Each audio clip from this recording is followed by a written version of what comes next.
A chilling triple murder in Delhi. How a tiny clue led to the killers. June 23, 2019, 8 a.m. Babli, a part-time domestic worker, arrived at the upscale Vasant apartments in Delhi's posh Vasant Vihar. It was a routine day until she rang the doorbell of the Mathur's flat and got no response. She rang again, then waited. Still nothing. Not suspecting anything unusual, she took out the spare key given to her by her elderly employers, Vishnu Mathur, 80, and Shashi Mathur, 75. But before she could use it, she noticed something strange. The door was unlocked. As she stepped inside, horror awaited her. In the bedroom, the elderly couple lay dead, their throats slit and bodies stabbed multiple times. In another room, their live-in caretaker, Khushbu Nautial, 20, was also dead, her throat slashed. Blood was splattered across the walls, a gruesome reminder of the brutality of the attack. Despite the violent struggle, there was no sign of forced entry, suggesting the killer was someone they knew.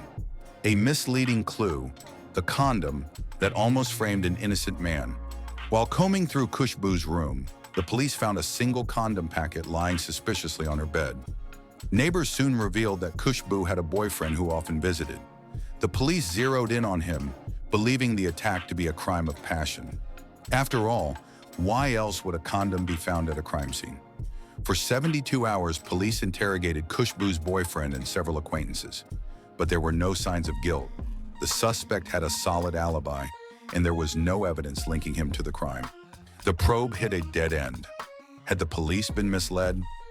A new lead, a frequent visitor, raises suspicion. Desperate for clues, the police approached the Mathur's daughter, who lived in another part of South Delhi. When asked if she had noticed anything unusual in the days leading up to the murder, she mentioned a name, Preeti Sarawat. Preeti was the daughter of Shashi's former colleague and had recently rekindled ties with the elderly woman. But why? The police dug into Preeti's background and were about to investigate further when a crucial breakthrough occurred. Vishnu Mathur's missing phone was suddenly switched on. The signal led police to a hotel in Gurgaon, where they found Preeti and her live-in partner, Manoj Bhatt, 39. A sinister plan, how greed led to murder. Preeti, once an ambitious woman, had dreamed of running a successful business. She had opened a hostel and a restaurant in Gurgaon with her partner Manoj, but both ventures failed, and by 2019, the couple was in severe debt. Preeti had lost her job due to illness, and Manoj, a convicted murderer, was pressuring her for money. Manoj had spent 5 years in jail for murdering his first wife. After being released in 2015, he had met Preeti and quickly gained her trust. But by 2019, their relationship had turned toxic, with Manoj demanding money for alcohol. When Preeti told him she had no money left, he gave her two options: either arrange a major robbery or suffer the consequences. That's when Preeti remembered Shashi Mathur, her mother's old friend. She knew the Mathurs were wealthy and had gold jewelry at home. On June 17, 2019, Preeti visited the Mathurs under the guise of checking on Shashi's health. In reality, she was scouting the house, noting their routine, security, and vulnerabilities. The night of the murder on June 22, 2019, at 9 p.m., Preeti and Manoj left their Gurgaon home on a black Bajaj Pulsar. To avoid detection, Manoj parked a little away from the Mathur's building while Preeti covered her face with a dupatta. At 11:15 p.m., they knocked on the Mathur's door. Khushbu opened it, surprised to see them so late. Preeti casually said they were just passing by and decided to visit. Vishnu and Shashi were also awake and welcomed them in. The elderly couple soon went to bed, trusting Preeti as an old family friend. Meanwhile, Manoj poured himself a drink, smoking a beedi, and instructed Khushbu to turn up the TV volume. He and Preeti even had tea, appearing completely normal. But when Khushbu brought the tea, Manoj suddenly attacked her, grabbing her throat and stabbing her repeatedly. With the TV volume up, no one heard her screams.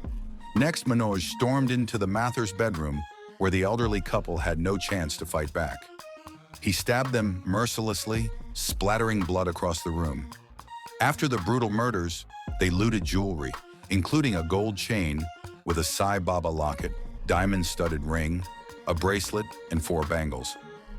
A clever attempt to mislead police, the planted condom. Before leaving, Manoj planted the condom in Khushbu's room, hoping police would blame her boyfriend. The couple thought they had covered their tracks, but one small mistake would expose them. The clue that led to their arrest, back in Gurgaon, Manoj dumped the blood-stained clothes and murder weapons in a garbage plot in Sushant Lock, DLF Phase 1. They then checked into a hotel and divided the stolen jewelry. The next day, Preeti pawned the bangles and bracelet at a jeweler in Gurgaon's Sadar Bazaar, fabricating a story that she needed money for her husband's treatment. She gave 1.5 lakh rupees in cash to Manoj, but police were closing in. After tracking Vishnu Mathur's missing phone to their Gurgaon hotel, police arrested Preeti and Manoj. While searching the garbage dump, they discovered the murder weapons, a knife and a screwdriver. But what shocked them even more was the discovery of 2 more condoms. The smallest clue that exposed the lies, forensic analysis, proved that the 3 condoms were part of the same pack. The one found at Khushbu's room was deliberately planted. Police now had the final proof that the real killers were Preeti and Manoj. The downfall. When criminals think they're too smart. During interrogation, Manoj initially acted confident, telling police that he had learned how to get away with murder while in jail. But his overconfidence backfired. His attempt to frame an innocent man was exactly what led police to him. Ultimately, the planted condom and forensic evidence sealed their fate. Preeti and Manoj were charged with triple murder, proving that no matter how smart criminals think they always leave clues behind. What do you think? Was this a perfect crime gone wrong, or were they doomed from the start?